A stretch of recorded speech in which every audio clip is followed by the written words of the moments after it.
بسم اللہ الرحمن الرحیم۔ السلام علیکم بیٹا، امید ہے آپ لوگ سب خیر و عافیت سے ہوں گے۔ اللہ تعالیٰ سب کی حفاظت فرمائے۔ بیٹا جیسے کہ آپ کو معلوم ہے کہ ہم ریویژن کر رہے ہیں، آپ کے جو اسباق ہیں وہ تو ریوائز ہو چکے ہیں اور ہم اس سے نظم ریوائز کر رہے ہیں، ٹھیک ہے۔ تو اس میں آج جو ہم نظم ریوائز کریں گے، ویسے تو میں نے کلاس میں آپ کو کروائی تھی لیکن کچھ سیکشنز نے نہیں کی ہوئی، جس کی وجہ سے میں آج یہیں سے آپ کو ریویژن سٹارٹ کروا رہی ہوں۔ تو آج ہم اسے نظم کریں گے مسلمان الجزائر، جو کہ مرزا محمود سرحدی کی لکھی ہوئی ہے۔ اور بیٹا آپ اپنی دستی کتاب کا صفحہ نمبر 130 نکالیں اور اس پہ مرزا محمود سرحدی کا تعارف ہے۔ پہلے ہم یہ پڑھتے ہیں ان کا تعارف اور کلام کی خصوصیات۔ تو ان کی ولادت جو تھی وہ 1914 میں ہوئی اور وفات 1978 میں ہوئی۔ مرزا محمود سرحدی پشاور میں پیدا ہوئے، یہ بیٹا انڈرلائن کریں، کہاں پیدا ہوئے؟ پشاور میں پیدا ہوئے، اور اوائل زندگی ہی سے غم روزگار کے چکر میں پڑ گئے۔ اوائل جو ہے یہ اول کی جمع ہے، جس کا معنی ہوتا ہے ابتدا یا آغاز، یعنی زندگی کی آغاز سے ہی، ابتدا سے ہی وہ غم روزگار کے چکر میں پڑ گئے، یعنی انہیں جو ہے وہ روزگار کمانا پڑا، یعنی ان کے مالی حالات خراب تھے جس کی وجہ سے انہیں روزگار کمانا پڑا۔ انہیں زندگی گزارنے کے لیے بڑے جتن کرنے پڑے، کوشش کرنا۔ فوجی نوکری سے لے کے اسکول کی استادی تک اور کلرکی سے مزدوری تک کئی مراحل سے گزرنا پڑا، یعنی انہیں اپنے گھر کا نظام چلانے کے لیے مختلف انہوں نے ملازمتیں اختیار کی۔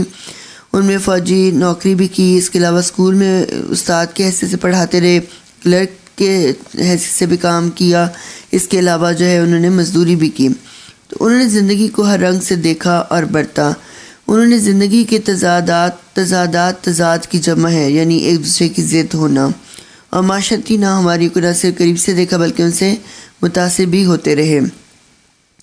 تو انہوں نے زندگی کے ہر رنگ کو قریب سے دیکھا ہے، کیونکہ انہوں نے کافی زیادہ مالی پریشانیاں کا سامنا کرنا پڑا، اور اسی وجہ سے انہوں نے معاشرتی ناہمواریوں کو بہت قریب سے دیکھا ہے۔ یعنی دیکھیں ہمارا جو معاشرہ ہے اس میں دولت کی غیر منصفانہ تقسیم ہے، جو امیر لوگ ہیں وہ تو امیر تر ہوتے جا رہے ہیں اور جو غریب ہیں وہ غریب تر ہوتے جا رہے ہیں، جس کی وجہ سے یہاں پر یعنی ایک جیسے سب کو ترقی کرنے کے مواقع نہیں ملتے اور نہ ہی ایک جیسے ان کے مالی حالات ہوتے، جس کی وجہ سے کچھ لوگ جو تھے انہیں بہت زیادہ مصائب اور پریشانیوں کا سامنا کرنا پڑتا ہے۔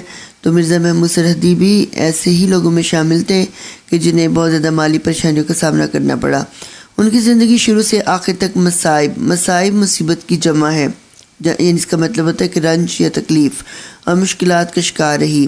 تو زندگی کے شروع سے لے کے آخر تک وہ ان کی زندگی میں کافی زیادہ پریشانیاں، مصیبتیں اور مشکلات آئیں جن کا انہوں نے سامنا کیا۔ اگلا پیراگراف پڑھتے ہیں۔ مرزا محمود سرحدی نے شاعری کا آغاز غزل سے کیا۔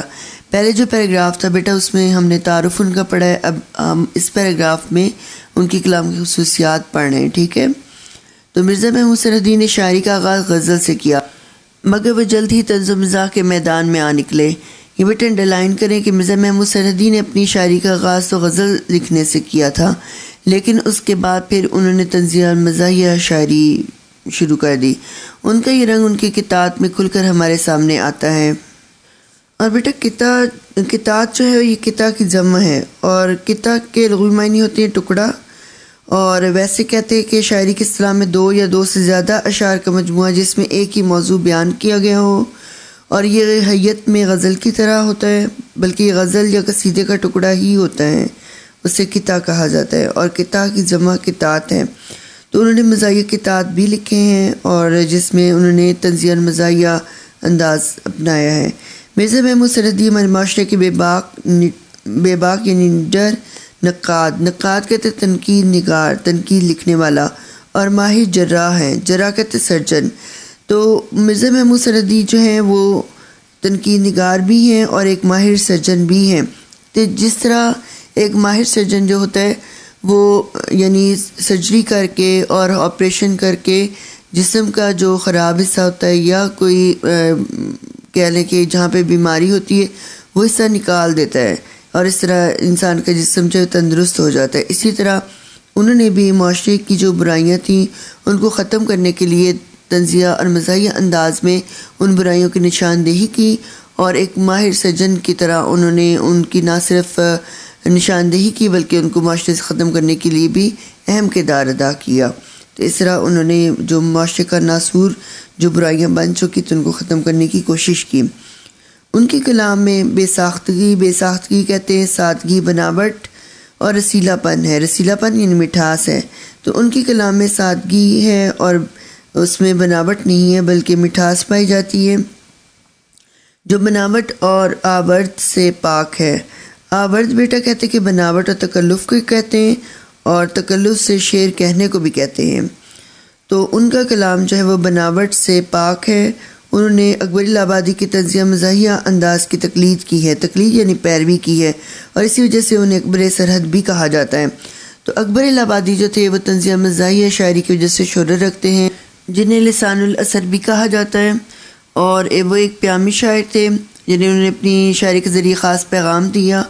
اور چونکہ انہوں نے انگریزوں کے دور حکومت میں شاعری کی اور اس وقت وہ ڈسٹرکٹ اینڈ سیشن جج کے عہدے پر فائز تھے اور ایک سرکاری یعنی عہدے پر فائز تھے، جس کی وجہ سے وہ اپنی بات کو کھلم کھلا بیان نہیں کر سکتے تھے، اور چونکہ وہ انگریزوں کے اور مغربی تہذیب کے بھی مخالفت انہوں نے کی اور اس کو طنز کا نشانہ بنایا، جس کی وجہ سے پھر انہوں نے طنزیہ مزاحیہ انداز اپنایا تاکہ وہ اپنی بات جو ہے وہ آسانی سے بیان بھی کر دے، اپنا پیغام بھی دوسرے تک پہنچا دے، اور ان کی بات جو ہے کسی کو پڑھ کے بری بھی محسوس نہ ہو۔ اس وجہ سے انہوں نے طنزیہ اور مزاحیہ شاعری کو اپنایا۔ تو چونکہ مرزا محمود سرحدی جو ہیں انہوں نے بھی اکبر الہ آبادی کی پیروی کی ہے، جس کی وجہ سے پھر انہیں اکبر سرحد کہا جاتا ہے، یعنی انہی کی طرز پہ انہوں نے بھی طنزیہ اور مزاحیہ شاعری کی ہے۔ تو اردو کے طنز نگار اور مزاح گو شاعروں میں انہیں ایک منفرد مقام حاصل ہے۔ تو اردو کے طنزیہ اور مزاحیہ شعراء میں مرزا محمود سرحدی بلند مقام رکھتے ہیں۔ ان کی جو شاعری کے مجموعے ہیں وہ اندیشہ شہر اور سنگینے ہیں۔ تو بیٹا تعارف جو ہے وہ آپ نے اپنی نوٹ بکس پہ لکھنا نہیں ہے، کیونکہ پہلے یہ کام آپ نوٹ بکس پہ کر چکی، اب تو ریویژن آپ کر رہی ہیں نا۔ صرف آپ نے اس طرح کرنا کہ جو شاعر کا تعارف ہے اس میں سے MCQ کی تیاری کی لازمی کرنی ہے، ٹھیک ہے؟ تو ابھی ہم اگلی ویڈیو میں پھر نظم پڑھتے ہیں۔